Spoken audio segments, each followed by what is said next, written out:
जय Shri Krishna viewers, welcome to astro intelligence videos. दोस्तों, आप अमूमन अपने बर्थ डिटेल्स मुझे सेंड करते हो। आप सबके मन में भाव ये होता है कि हमारे चार्ट का आसान तरीके से एनालिसिस कर दिया जाए। अब ये क्यों होता है? दोस्तों, मैं बहुत सी वीडियोस आपको डालता हूँ, बहुत सरल भाषा में ज्योतिष शास्त्र के जो गूढ़ रहस्य हैं आपको समझाने की कोशिश करता हूँ। मैं भी करता हूँ, बाकी जो हमारे फेलो एस्ट्रोलॉजर्स हैं वो भी यही प्रयास करते हैं। किताबों में भी मोर और लेस इसी तरह का प्रयास किया जाता है। मगर जो नॉर्मल दर्शक हैं, जो ज्योतिष शास्त्र में इंटरेस्ट तो रखते हैं, मगर ज्योतिष शास्त्र को किसी भी कारणवश ज़्यादा गहरे में स्टडी नहीं कर पाते, मगर अपने चार्ट का एनालिसिस तो वो चाहते हैं। आज की वीडियो उन ऐसे दर्शकों के लिए है जो दर्शक अपने चार्ट का बहुत इजी एनालिसिस चाहते हैं।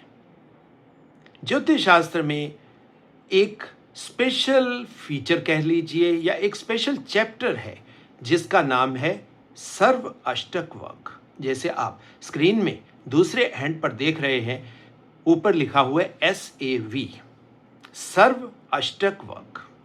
अब ये जो अष्टक वर्ग है, ये ऐसे लोगों के लिए ही बनाया गया है ऋषियों के द्वारा जो लोग ज्योतिष शास्त्र में इंटरेस्ट तो रखते हैं, मगर ना उनसे कैलकुलेशंस होती हैं, ना चाहे वो समय भाव के कारण कह लीजिए या वो ज्योतिष शास्त्र को उतने अच्छे तरीके से पढ़ नहीं पाते।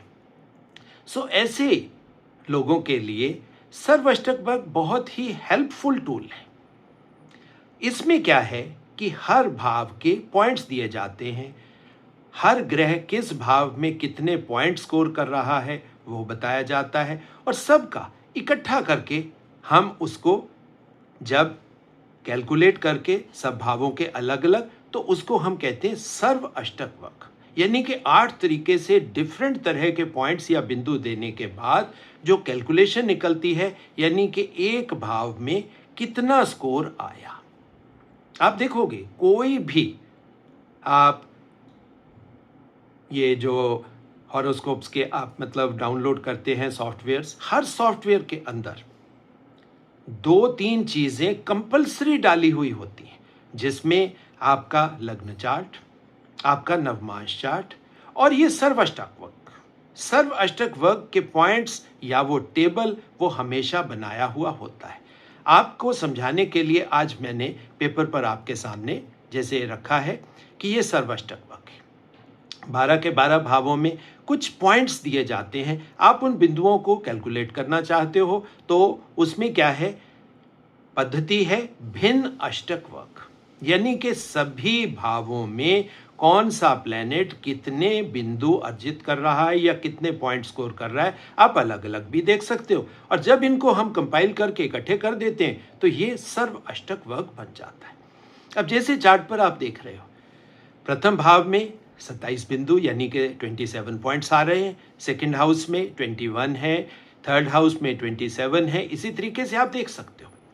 अब जो दर्शक सिर्फ ज्योतिष शास्त्र में इंटरेस्ट रखते हैं उनके लिए मैं बता दूं कि जो एवरेज किसी भी भाव का स्कोर है, आप कैलकुलेशन को छोड़ दीजिए, वो हमारे पे छोड़ दीजिए, वहां पर मैं आपको एवरेज स्कोर बता देता हूं। एवरेज स्कोर जैसे मैंने साइड पे आपकी हेल्प के लिए लिख दिया है कि अगर 28 बिंदु यानी कि 28 का स्कोर किसी भी भाव में आता है तो उसे हम एवरेज मानते हैं।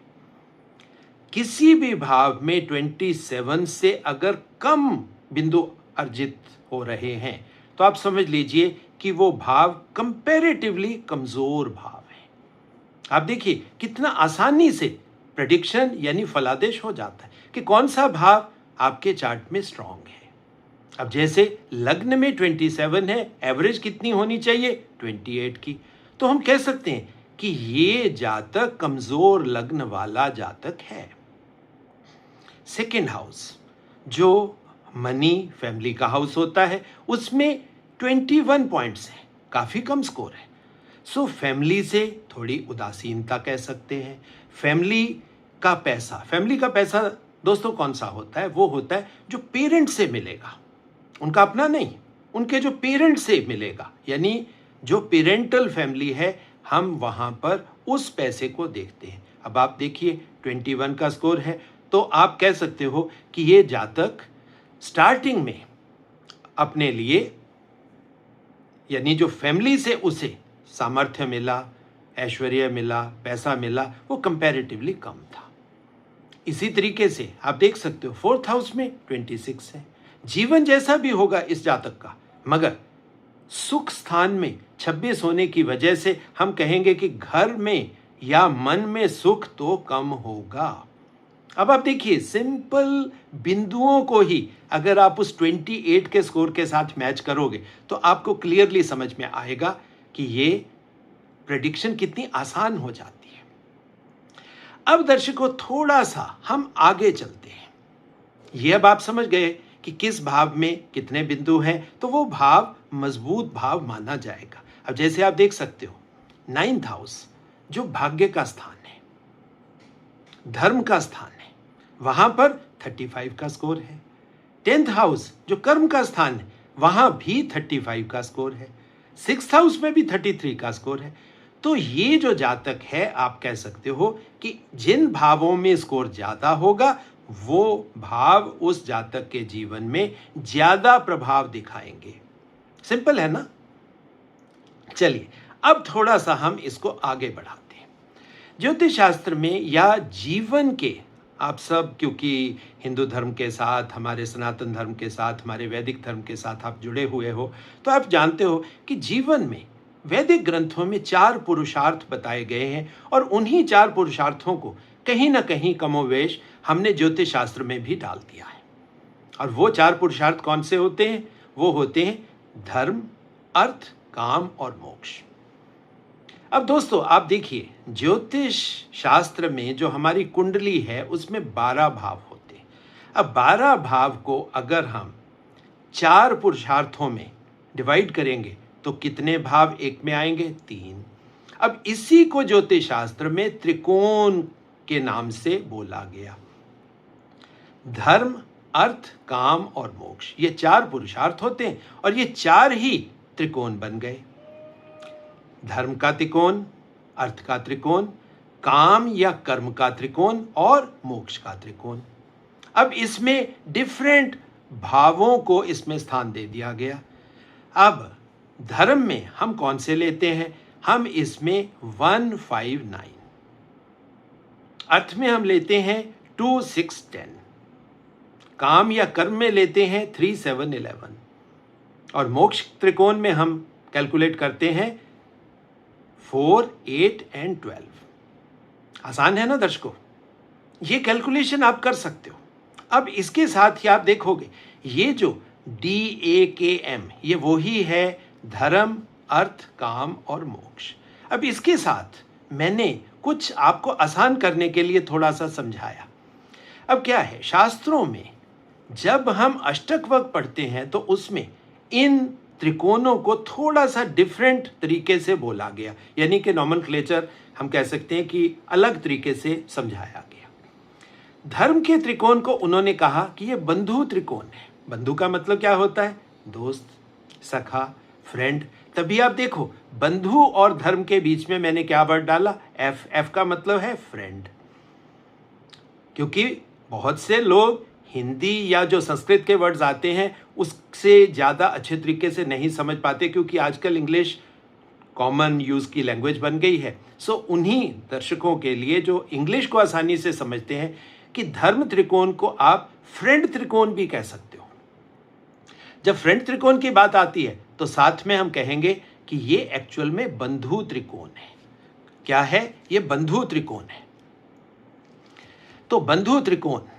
दूसरा है अर्थ। अर्थ को ज्योतिष शास्त्र में और स्पेशली सर्वाष्टक वर्ग में इस त्रिकोण को बोला गया ये सेवक त्रिकोण है।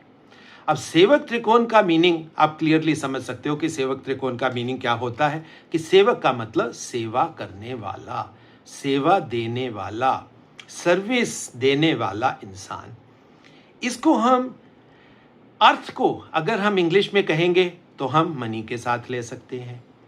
अब आप देखिए शास्त्रों में कितनी बढ़िया खूबसूरत बात आ गई कि जो सेवा करेगा कहीं ना कहीं अर्थ उसका ही पूर्ण होगा। यानी कि जो सेवा करेंगे हम वहीं से पैसा आएगा। सो सेवा भाव को शास्त्रों में पैसे के साथ जोड़ दिया गया। अब तीसरा त्रिकोण जिसको हम काम कर्म की बात कहते हैं, अष्टक वर्ग में इसे बोला जाता है पोषक त्रिकोण। यानी कि पोषक का मतलब है न्यूट्रिशन देने वाला, यानी कि समाज का पोषण करने में जो त्रिकोण आएगा, हमारा जीवन भी क्या है, एक सामाजिक एक अनुभव ही तो है, क्योंकि हम लोग समाज में रहते हैं। जो चीज़ें समाज में चलती हैं कहीं ना कहीं वो हमारे जीवन में भी वैसे ही आएंगी। चाहे वो जीवन के पोषण की बात कह लें, चाहे समाज के पोषण की बात कह लें, तो ये वो ही त्रिकोण है जिसको हम काम या कर्म त्रिकोण से नाम से जानेंगे। यानी कि न्यूट्रिशन कहाँ से आएगा, हमें कर्म तो करना पड़ेगा। पहले के समय में जब इस तरह के काम नहीं थे, फैक्ट्रीज नहीं थी, सॉफ्टवेयर इंडस्ट्री नहीं थी, इस तरह के काम नहीं थे, तब क्या था, लोग जंगलों में रहते थे, मगर कर्म तो तब भी करते थे पेट भरने के लिए। अब वो जो कर्म करना है, चाहे वो किसी का शिकार करते थे, चाहे कहीं प्लांट से फ्रूट तोड़ कर लाते थे, अब वो जो कर्म है उस कर्म के थ्रू पोषण होता है। और हमने पोषण को थोड़ा सा क्या कर लिया, हमने इसे कर्म के साथ, अपनी डिजायर के साथ जोड़ लिया। अब आप देखोगे कि कर्म त्रिकोण मतलब पोषक और कर्म के बीच में मैंने वर्ड डी लिख दिया। डी का मतलब है हमारी डिजायर्स, क्योंकि कर्म हम अपनी इच्छा के हिसाब से ही तो करते हैं। हमें क्या खाना है, आप पुराने टाइम के हिसाब से देखिए मनुष्य की सभ्यता कैसे विकसित हुई। जिस दिन मन में आता था कि आज शिकार करना है तो सब शिकार करने पे चल पड़ते। जिस दिन उनके मन में होता था कि आज फ्रूट खाएंगे तो देखिए वो जंगलों में फ्रूट खोजेंगे। तो ये डिजायर के पीछे की बात थी। अब एंड में आप देखोगे कि जो मोक्ष त्रिकोण है, मोक्ष को हम नॉर्मल भाषा में हम मुक्ति कह देते हैं, मगर मोक्ष एक्चुअल में है तो ये डेथ, मृत्यु का त्रिकोण है। आप मोक्ष को मृत्यु भी वर्ड दे सकते हो, और इसी को अष्टक वर्ग में घातक त्रिकोण के नाम से जाना गया। घातक त्रिकोण, हालांकि घातक का मतलब तो डिस्ट्रक्शन हो जाए, मगर ये सिर्फ शब्दों की बात है कि भाई पहले हमने पोषण करके शरीर को बढ़ा लिया, अब घातक का मतलब क्या है, अब ये घात यानी कि मृत्यु की तरफ जा रहा है। ये जो चार त्रिकोण हमें अष्टक वर्ग में दे दिए गए, इससे बहुत सी चीजें आसान तरीके से हमारे सामने आ गई। अब धर्म त्रिकोण या बंधु त्रिकोण में यानी 159 में जो स्कोर आता है, जो बिंदु अर्जित हुए हैं किसी के भी चार्ट में उसके भावों में, अब आप देखिए इसी चार्ट में आप देखिए 159 धर्म त्रिकोण या बंधु त्रिकोण में अगर हम पॉइंट्स देखेंगे तो कितने हैं, 27, 28 और 35, 159। 159 में स्कोर कितना आ गया, तो स्कोर यहाँ पर आ गया 90 का स्कोर आ गया। ये थोड़ा सा मैं ये लीजिए आपके सामने, ये मैं कर देता हूँ, ये थोड़ा सा सेटिंग, यस,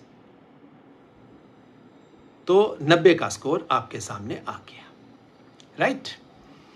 अब अर्थ त्रिकोण में अगर हम देखें तो अर्थ त्रिकोण में कौन सा कैलकुलेशन लेनी पड़ेगी, दूसरा भाव, छठा भाव और दशम भाव, 2, 6 और 10। अब 2, 6, 10 में क्या आ रहा है, 21, छठे भाव में 33 और 10th हाउस में 35। तो ये स्कोर कितना आ गया, ये आ गया 89।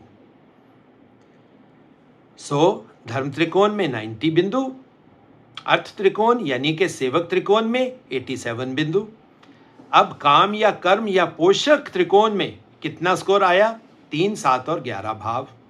आप कैलकुलेशन लीजिए, उसमें कितने पॉइंट्स आए, तीसरे भाव में 27, सातवें भाव में 22 और 11वें भाव में 29, तो टोटल हो गया 78। जो चौथा मोक्ष त्रिकोण यानी कि घातक त्रिकोण है। अब घातक त्रिकोण में 4, 8, 12 का स्कोर लेंगे तो क्या निकलेगा, टोटल स्कोर आया 80, 26 प्लस 28 प्लस 26। अब देखिए ये जो त्रिकोण से जो बिंदु हमें मिले या जो स्कोर हमें मिला, वहां से आप देखिए आपके लिए कितना आसान बात हो गई कि ये जो जातक है बंधु वाले त्रिकोण में मैक्सिमम पॉइंट्स लेकर बैठा है। सो ये इंसान दुनिया में रिलेशंस तो बहुत बढ़िया बनाएगा, दोस्तियां बहुत ज़्यादा बनाएगा। और आज क्योंकि कलयुग है, कलयुग में रिलेशंस ही तो पैसा है। तो ये जातक बाहर से देखने में आपको लगेगा कि लग्न भी कमज़ोर, सेकंड हाउस भी कमज़ोर और इवन 11th हाउस भी ऑलमोस्ट जरा सा अबव एवरेज। बट अब इस जातक के जीवन को अगर आप देखोगे, हाईली सक्सेसफुल इंसान लाइफ में, तो ये कहां से निकली ऑब्जर्वेशंस? क्योंकि बंधु में score, he is a businessman, business के लिए जो बंधुत्व चाहिए वो इस इंसान के अंदर कूट कूट के भरा है। राह चलते को दोस्त बना लेता है, किसी के साथ 10 मिनट बैठ गया वो उसका मुरीद बन जाएगा। इसी तरीके से जो सेकंड अर्थ का त्रिकोण है, यानी कि सेवक त्रिकोण, अर्थ त्रिकोण या सेवक त्रिकोण में कितने पॉइंट्स हैं? 89, वेरी हाई स्कोर। क्यों? क्योंकि अगर हम 28 के हिसाब से चलेंगे, आप देखिए 28 के हिसाब से जब हम चलते हैं तो एवरेज स्कोर कितना होता है? 84। अब कर्म वाले भाव में स्कोर आप देखोगे कम है, यानी कि पोषण कम होगा।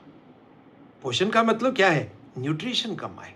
सो जो सीधी ऑब्जर्वेशन यहां से निकलती है, रिलेशंस बहुत, अर्थ बहुत, मगर उसके साथ जोड़ने की क्षमता या इंटेंट टू एक्यूमुलेट, कंजूस होगा ये आदमी और इसी वजह से ये पैसा इकट्ठा करेगा।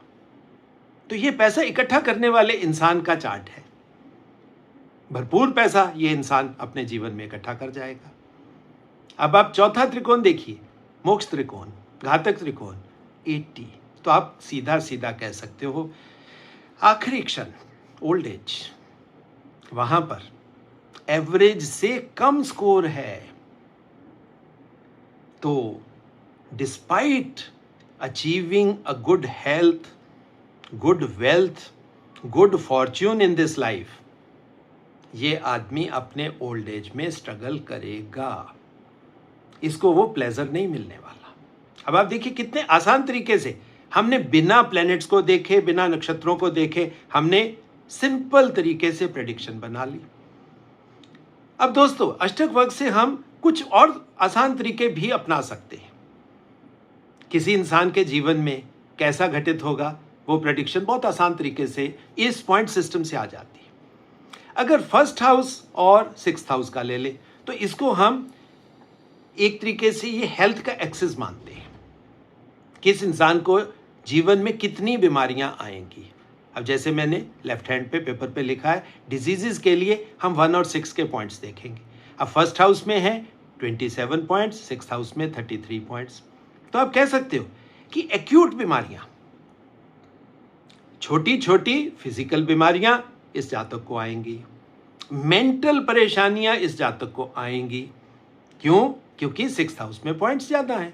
अब इसका उल्टा करें, लग्न में अगर 33 होते और छठे हाउस में 27 होते तो आप कह सकते थे ये जातक पूरी जिंदगी हेल्दी रहेगा। अगर फर्स्ट हाउस ज्यादा है, लग्न स्ट्रांग है और डिजीज का हाउस कम है तो हेल्थ मिल गई, और अगर सिक्स्थ हाउस स्ट्रांग है, लग्न कमजोर है तो इंसान को बीमारियां आ गई। तो ये बहुत आसान तरीका है अष्टक वर्ग दोस्तों अपने जीवन को समझने का। इसी तरीके से आप और चीजें देख सकते हो। प्लेजर, सुख, किसी इंसान को सुख कितना मिलेगा जीवन में? सुख का स्थान कौन सा है? Fourth house. अब फोर्थ हाउस में कितना स्कोर है? 26। एवरेज 28 से 2 कम। तो आप सीधा सीधा कह सकते हो कि भाई ये जातक जीवन में मेहनत तो बहुत है। क्यों? क्योंकि 10th हाउस में 35 है।